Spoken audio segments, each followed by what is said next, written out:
Coach, you have one of these seasons that draws out and there's a lot of ups and downs and a lot of moving parts in the team. Do you feel like there's anything extra you and your staff have to do above and beyond just to try to make sure that you're in touch with each of the players and kind of keep your thumb on how the morale overall is going on? Yeah, that's something we have to focus on every week. This upcoming week is no different. It doesn't matter who we play or where we play. That's not really the main focus right now. We really don't, in a situation like this, we really don't talk about our opponents. And I'm not talking about UConn. I'm talking about just each and every week. We're at a point with this football team and this program where we got to just put our head down and ignore everything on the outside, period, and just line up and prepare to go play a game and prepare to try to do a better job as coaches and do a better job as players to try to improve. That's just where we're at. Dana, you're at the midpoint of the season. I was curious just what you've liked and what maybe you see needs to improve, or something that you'd like to see, change the second half. It's too much to talk about. I mean, what I have liked is that our guys have played hard. We've been competitive. We're not taking,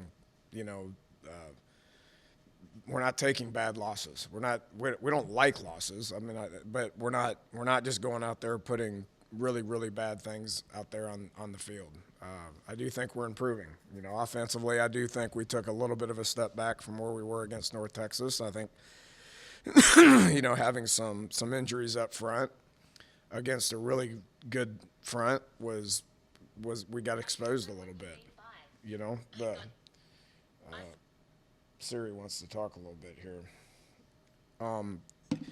The best thing that Cincinnati does is their front. Their front six are really good. As good of a front as we've seen and as good of a front as we'll see all year. Didn't do a great job of handling that up front. And we kind of knew that going into it, which our game plan was pretty simple. We had to max protect a lot, which means we're only getting 3 guys out. But, the one time that we didn't max protect was the time that Toon had like 5 people on him immediately. I wasn't going to sit back there and just let people tee off on him. We had to protect him as much as we can. So we were a little handicapped and limited with it. It's not going to be the case every single week. But I thought receiver-wise, we made some improvements. I've been still happy with what we're doing at running back. And then, defensively, I think there is some improvement. Kicking game, I think there were some areas of that had some improvement. So your opponent always has something to do with that. Cincinnati was really good up front, and special teams-wise, they were really good, and we kind of got exposed a little bit. We just got to put our head down and keep working and keep improving. You touched on the job Dane and the punting team had done after the game on Saturday, but any more now that you've gone back and been able to watch some more just how good a job they did on Saturday? Yeah, punt team was spectacular. We punted a little bit earlier. A couple of times I wished we wouldn't have turned the ball over so we could have just put the punt team out there. We're doing a nice job with it. Dane's a very talented young man, and although we don't like punting very much, when you can flip the field like that helps your football team.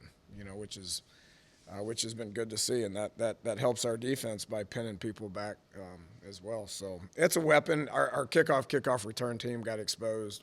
Don't like what we saw out of that. Didn't get anything out of the punt return team, but we didn't screw anything up as well.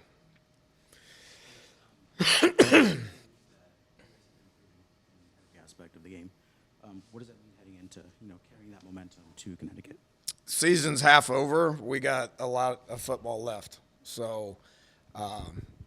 This week is an opportunity for us to do some things better, and we need to do some things better. And like I said, it doesn't matter who we play. We got plenty of good quality teams left on our schedule. This is one of them. It's going to be a long trip. We got to go up there, and we got to show some improvement. So hopefully we'll get a week better this week. Dana, not to get too much into giving away game plans and stuff, but with Bryson and what you saw from that Wildcat, as Clayton gets healthy and comes back to what he was pre-injury, how do you see, now that you know that's an option in terms of moving forward, in terms of how much you'd like to use it, or what you could do with that. Yeah, we've shown to have the ability to run the football well. Having a running quarterback helps that.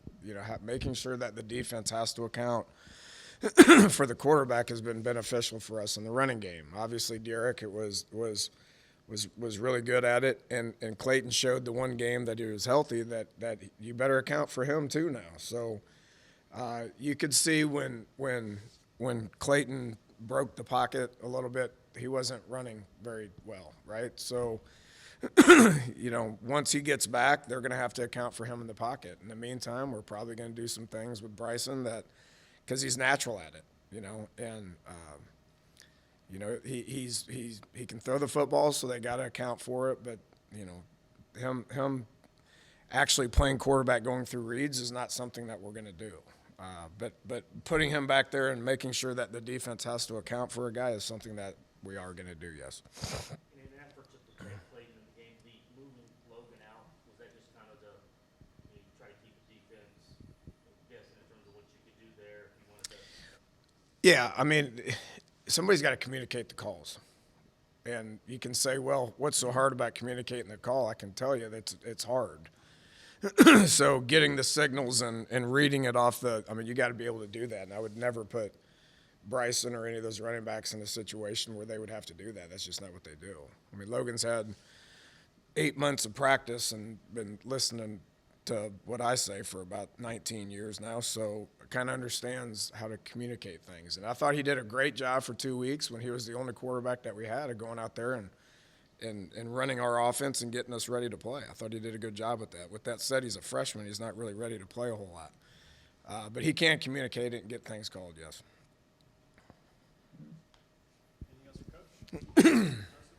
Ask you about Isaiah Chambers. It looked like the last couple of weeks he's been active. Got on field. We heard his name a few times, and I know that's not the indicator. But what have you seen? You ask about him a lot. He's not a starter for us at this point.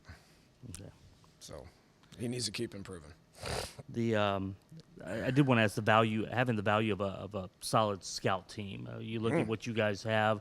A lot of the guys that are sitting this year, especially on the defensive side, what that allows you to do in terms of seeing some really quality guys, and on offense, I would assume is De'Eric running scout team as well.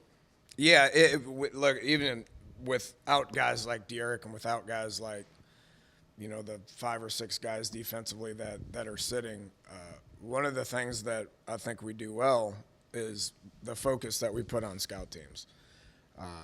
Those guys are treated like a separate unit. I mean, they meet with the young coaches, they watch video, they go outside and they walk through things, and they take a lot of pride in giving the offense, the defense, and the special teams as well good looks. When we focus on that, we watch that, we praise that, we show good stuff, we show bad stuff.